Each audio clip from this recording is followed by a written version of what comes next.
السلام عليكم ورحمة الله وبركاته. ازيكم عاملين ايه النهاردة؟ يا رب تكونوا بخير. قبل ما نبدأ الفيديو متنسوش تصلوا على النبي وتحطوا لايك للفيديو ده وتشتركوا في القناة علشان يوصلكم كل جديد. زي ما انتم شايفين النهاردة هنشوف مع بعض الأرانب الصغيرة بعد الفطام على طول.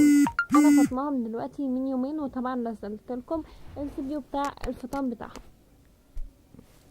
طبعا زي ما انتم شايفين الارانب حجمها كويس جدا. الارانب يا جماعه كنت فاطماها على كيلو، وبقت بسم الله ما شاء الله كيلو 350 جرام متوسط الوزن بتاعها، يعني في اكتر وفي اقل، فبنقول متوسط الوزن كيلو 350 جرام. يعني بسم الله ما شاء الله زادوا في يومين حوالي ربع كيلو، بسم الله ما شاء الله على الخلطات اللي انا بعملها لهم. زيادة الوزن وموفرة في العليقة جدا كمان. زي ما انتم شايفين الارانب قاعدة معانا بتلعب وبتتنطط زي ما انتم شايفين كده. طبعا انا ما بفطمش على اي حاجه زي ما انتوا شفتوا في فيديو الفطام. ما بحطش اي حاجه للارانب ولا اي ادويه ولا كيماويات ولا اي الحاجات دي يا جماعه في الارانب وهي بتتفطم، لان الحاجات دي بتهدر صحه الارنب، والارنب معنا بيبقى ضعفان جدا لو فضمناه على الحاجات دي.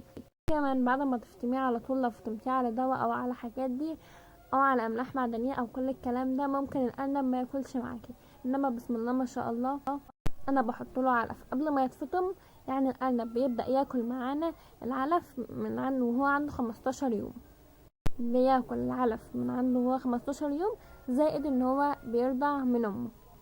وطبعا انا كنت معوداهم على العليقه، فزي ما انتم شايفين لما خدتهم من امهم وفطمتهم حطيتهم في البطاريات تحت، فاكلوا العليقه وبسم الله ما شاء الله في زياده في الوزن ونتائج حلوه جدا عند الارانب. وزي ما انتم شايفين ده كده الذكر او الارانب دي، زي ما انتوا شايفين كده الذكر قاعد يلعب زي ما انتوا شايفين. وطبعا اهم حاجة لو انت بتربي تربية في البطاريات او على الارض، اهم حاجة يا جماعة للارانب ان الارانب تبقى نظيفة، ما يبقاش تحت الارانب عكعكة والمناظر اللي احنا بنشوفها دي. لازما يكون تحت الارانب نضاف. يعني لو لميت شوية العك كل يوم، كل شوية ما بروح لهم، يعني بروح لهم في اليوم مرتين، فبلم العك من تحتهم، فبتكون حاجة بسيطة جدا ومش متعبة، مش بقعد وقت طويل زي ما هتسيبوه بالاسبوع وبالاسبوعين، وكمان بيبقى الكنيس متعب. وكمان يا جماعة الارنب بيبقى بيجيله الجرب. اهم حاجة يا جماعة عشان الارنب ما يجيلوش الجرب ان يبقى تحته نضيف وما يتبلش، نبقى حاطينله كده مية بعيد عنه فما يتبلش. زي ما انتوا شايفين كده ده الارانب الكبيره شويه ودول الارانب الصغيرين. بسم الله ما شاء الله، اللهم صل وسلم على سيدنا محمد. صلوا على النبي يا جماعه. وزي ما انتوا شايفين ده كده الذكر. طبعا يا جماعه لازما الارانب تبقى بتلعب كده في الشمس. طبعا انا حطاهم على السلم ده في شباك، وفي كمان السطح بتاع السلم بيدخل لهم شمس. طبعا الشمس بتقتل اي ميكروب عندنا في الارانب والجراثيم، وبتدي للارانب كالسيوم وفيتامينات، والارنب بيبقى حجمه كويس جدا معانا وصحته بسم الله ما شاء الله، ما بيجلوش جرب ولا اي الامراض اللي احنا بنسمع عنها بتاعه الارانب دي. وطبعا الجرب عند الارانب زي البرد عند الانسان بالظبط، فلازم ناخد بالنا واحتياطاتنا عشان الارنب ما يجلوش الجرب. وطبعا لو انت عندك ارنب فيه الجرب فهتجيب ايفوماك من اي صيدليه بيطريه، 4 سنتي ايفوماك على 4 سنتي زيت طعام، وبتحطه للارنب مره وبعد 3 ايام مره. وبعد كده بتجيب البطارية بقى دي بتحرقها، وبعد كده بتغسلها، يعني بتولع في البطارية عشان الميكروب اللي في البطارية يموت. وبعد كده بتغسل بقى البطارية كويس جدا وتسيبها 3 ايام في الشمس وكل الكلام ده. فاحنا على ايه ناخد احتياطاتنا من الاول وننضف تحت الارانب ونحط لها المية بعيد عنها كده وتتعرض للشمس كده عشان ما يجيلهاش جرب، ونتعب ونعمل كل الحاجات دي ونروح نشتري اوزوماك العلبة ب75 جنيه تقريبا او ب70 جنيه، يعني العلبة غالية جدا. وكمان هنعمل وليعة في البطارية، فلازم ناخد احتياطاتنا بقى وننضف تحتهم. يعني لو رحتي كل ما تروحي كده تلم العك من تحتهم ما هيجراش حاجة بدل ما كل التعب ده.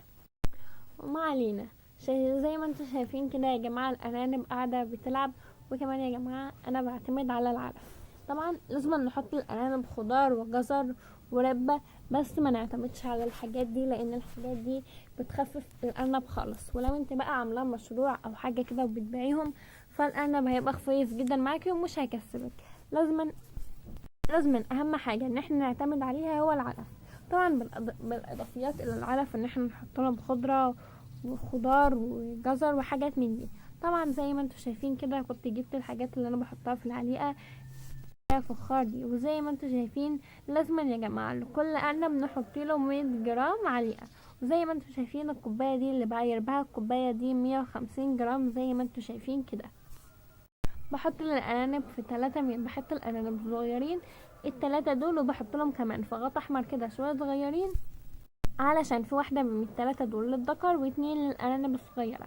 فلازما يا جماعة نحط لهم عليقة تكفيهم.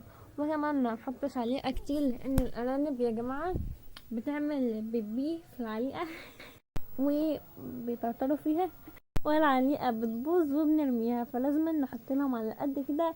الارنب بياكل 100 جرام علف. زي ما انتوا شايفين العلبة اللي انا بحطها لهم دي بتاخد 100 جرام علف بالظبط. العلبة الفخار دي يا جماعة بتاخد 100 جرام من العلف. وبحط الارانب الصغيرين دول 2، طبعا هم الصغيرين مش هياكلوا زي الكبار. وطبعا الخلطات اللي انا بعملها لهم بتزيد في الوزن زيادة كبيرة جدا. ومع السلامة.